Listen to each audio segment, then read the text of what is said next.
Hello everybody, welcome back to Red Tool House. For those of you that are familiar with our channel, you'll notice we've cut out our 10-second intro that we normally run. And we did that because of viewer feedback, people asking us just to go ahead and skip through that. So we've cut that out. For those of you that are new to the channel, however, and want to know some of our backstory, I'm going to refer to episode 000, where we introduce the farm, show you the property, kind of give you a game plan of what we've been doing over the past 17 years. So check that out. But in this video today, I want to talk about bartering. Is bartering something we can do today still in a modern society? So let's jump right into that. Well, instead of assuming everybody knows what bartering actually is, let's define it real quick. What is bartering? Well, bartering is simply trading. You're trading products or services, goods or services, in exchange for somebody else's goods or services. That's simple. An example may be, I may or may not have traded chicken for haircut. So in society today, we're a cash culture. Actually, we're now a credit culture. I'll put my hat back on, that'd probably be the best. We're a credit culture. Of course, the wind changes and the smoke comes in my face. So we transact, almost all of us transact these days with either cash or credit, obviously some form of currency exchange. Well, obviously if you go back, I'm not going to get into a history lesson, but if you go back before currency, before cultures developed currency, of course they traded. If you fast forward and think, okay, when the bottom falls out, those of you preppers and zombie apocalypse people, when the zombies start walking, obviously cash is going to be nothing. At that point, you're going to go back to bartering for goods and services. Water, food, weapons, those type of things are all going to be better than cash at that point. Paper money is going to mean squat. So bartering is something that we don't necessarily do a lot right now, but if you look back in history, we did, and obviously if we go into a dystopian type society, then we probably will get back into that. So on the homestead today, what are advantages of bartering? I've come up with 5, and you all may have some more, so if you do, list them down in the comments below. But there's 5 reasons that I think bartering can be an advantage for modern homesteaders. Number 1, well, it can obviously save money. Let's use an example that we kind of run into. We use a lot of honey, but we don't have bees on our homestead right now. Maybe something on down the road. But our family likes to eat a lot of raw, local honey. Well, what would an option be? Well, an option would be find somebody that is producing honey and see if they would like something that we have. We have eggs, we have glistening pork products, we have those type of things. So we could trade pork or eggs for honey. That's simple. It obviously just eliminates the need to transact with cash. I don't have to say, hey, how much is your honey worth? And they don't have to say, how much is your pork worth? We don't have to exchange cash at that point. So I'm not outlaying cash for honey. They're not outlaying cash for pork or eggs. So that in turn saves you money. You get to keep money in your pocket, but still get products or services that you want. Number 2, bartering can allow you to move something that you have a surplus of. For example, let's go back to our honey and eggs situation. If I have a prolific amount of eggs from my chickens, it may get to the point where I can't move them. I can't eat enough of them. I can't sell them. I can't give them away fast enough. And obviously don't want to just throw them out or give them to the pigs necessarily. So what do? Well, I then find somebody that has the opportunity to exchange. So somebody may have an abundance of honey or an abundance of something else, but I've discovered that, hey, I'm going to be able to swap all this surplus. So when you think about that, if you've got a great garden, you're really good at gardening, maybe you're really good at growing cucumbers, you're like a master cucumber grower, and say, well, I have more cucumbers than I know what to do with. I'm sick of pickles, I've done everything I can with them. Find somebody that's not good at growing cucumbers and maybe work a deal with them. So it can allow you to move surplus that could possibly be things that you just throw over the hill or feed to your animals or whatever. Number 3, it actually allows you to acquire goods for services or services for goods. For example, let's use the honey example again. Maybe the honey farmer that I'm approaching says, I have chickens and I don't eat pork. Okay, to each his own. The smoke is blowing into the camera. I'm not quite sure how that's going to look. So the honey farmer doesn't want any surplus that I have, but maybe the honey farmer needs help on their farm. Maybe they have some spring cleaning they need to do, or they need help collecting the honey, extracting it. So I could say, hey, in exchange for my labor, I would like to have some of your finished product. So it's an opportunity there to when you don't have cash or when you don't have even tangible goods, you can offer services in exchange for goods. Number 4, talking about labor, it allows you to trade skilled labor for skilled labor. And I think of an example that I'm in the middle of right now. I've got a friend, he's actually a client of ours for my marketing company, and he has a construction company, an excavating company. So he has a very large dozer, and he's very prolific in running that dozer. He is quite skilled. He would like to have a new website for his company. I am dangerous with a dozer. I know just enough to knock things over and usually tear stuff up.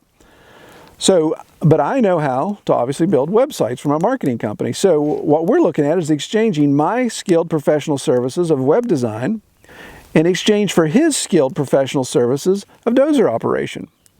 So in that situation, no money's changing hands, but he gets technical help and I get professional services. So you look at that, think of something that maybe you have a skill set in. Maybe you're a really good welder, which I'd love to have here around the homestead right now. Maybe you're a woodworker, maybe you're a good cook, maybe you're just good at anything like that. And look around and see maybe somebody that's not good in those areas. You could trade skills. If there was somebody close by that was a good welder that needed something that I knew how to do, I'd trade that in a heartbeat. So consider those options as well. And lastly, number 5 is kind of a little more nebulous, but I think it's important. Bartering can develop goodwill and relationships. So if you think about it, let's continue with our honey example. If I wanted to buy raw honey, I could go to Walmart and go on their shelves and find raw honey and purchase that, take it to the cashier or the self-checkout, check out and get out of there. And I really haven't interacted with anyone. I haven't gotten to know the person that produced that honey. I know nothing of the details of where that honey came from other than what's on the label. So with bartering locally, in an example of me trying to acquire honey, if I'm going to a farmer that produces honey, then I get to see where that honey's coming from. I get to see their setup. I get to talk to them. I get to know, hey, is this a nice guy or gal? Is this a lousy person? And vice versa. They get to see if I'm a jerk. So it allows relationships to be built, and really that's kind of what our culture back in the day was built off of, is transactional relationships. We would barter, we'd interact with one another, we wouldn't club each other over the head most of the time, and we'd have these mutual agreements to transact with our goods or services. And now with a cash society or even a credit society, think how far we've come. We all like to use Amazon, and I'd be a hypocrite to say that I don't, but just think how impersonal shopping on Amazon is. If you buy a pair of boots that are manufactured wherever my pair of boots are manufactured, I can buy them on Amazon, put my size in, and bang, next thing I know, they show up at my door. Other than maybe waving at the UPS guy that dropped it off, I haven't had any personal interaction there. Whereas if you rewind 100 years or 200 years, if I wanted a pair of boots, I would go to the local cobbler. And I would talk to that cobbler. He'd measure my foot. We'd talk about what we want, and he'd be able to build me a pair of boots based upon my specifications. So again, I'm not saying one's right or wrong, but just think how impersonal transactions have become now. Credit, cash, whatever. We're just not having the relationships that culture used to have when we bartered. So what are some disadvantages of bartering in modern homesteading? Well, maybe the obvious one is determining the value of your goods or services and compared to somebody else's value of their goods and services.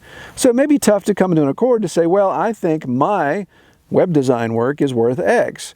Well, he may think, well, my dozer operation, I usually get this an hour. So we'd have to come to an accord and say, well, okay, this is what we're going to do, whether it's a 1-to-1 ratio, value to value, or whether it's skewed a little bit. Obviously, his dozer costs him a lot more in maintenance than my website design. All I need is a computer. Those are a dime a dozen these days. He has a very expensive multi-$1,000, maybe even several $100,000 dozer.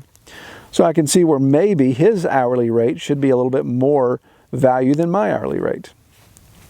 So that's something you need to look at, is just determining the value of the goods and services that you're offering and the goods and services that you're trying to acquire. Another disadvantage, of course, or thing to look out for, is the trustworthiness. Like we talked about in the advantage of building relationships, the process of finding out that maybe somebody's a dirtbag and you're transacting with them, and there's obviously no warranty, there's no merchantability there to cover that transaction, whatever you've bartered for. So you may be just out of luck when it comes to getting a quality product that you want. Maybe Maybe I get that honey and open it up and it's actually just a bunch of syrupy water. It's not honey. See, that would be an extreme. But even looking at how you barter, let's say, let's use the dozer website example. What if I design the website for the guy next week and he says, okay, when it stops raining or later in the summer, I'll bring you the dozer. Oh, yeah, we'll bring the dozer and operate it. And I wait and I wait and I wait. And he says, oh man, I can't, I'm busy, or that dozer's broken, or I sold that dozer. I'm not in business there anymore. So obviously just missed out. There's no way I can get my time or money back. Now, maybe at that point he would say, hey, I know I didn't hold up my end of the deal. I'll give you cash value for your services. So that's one thing you got to watch. There has to be a level of trust with the person you're bartering with, obviously. And the last disadvantage is really it puts bartering back over into cash transaction, is according to the IRS, we as American citizens are supposed to pay tax on bartering. Just like we would sell something. So if I sold a dozen eggs for $4 a dozen, then I'm supposed to pay taxes on that income that came in. Well, if I would trade a couple dozen eggs for honey, I'm supposed to pay taxes on the value of the honey that I got. So you do with that what you want to do with it. I, as a good American citizen, always pay my taxes. So that was a quick discussion about bartering. I strongly encourage bartering. I think it's a great way to just establish another way to move your goods and services.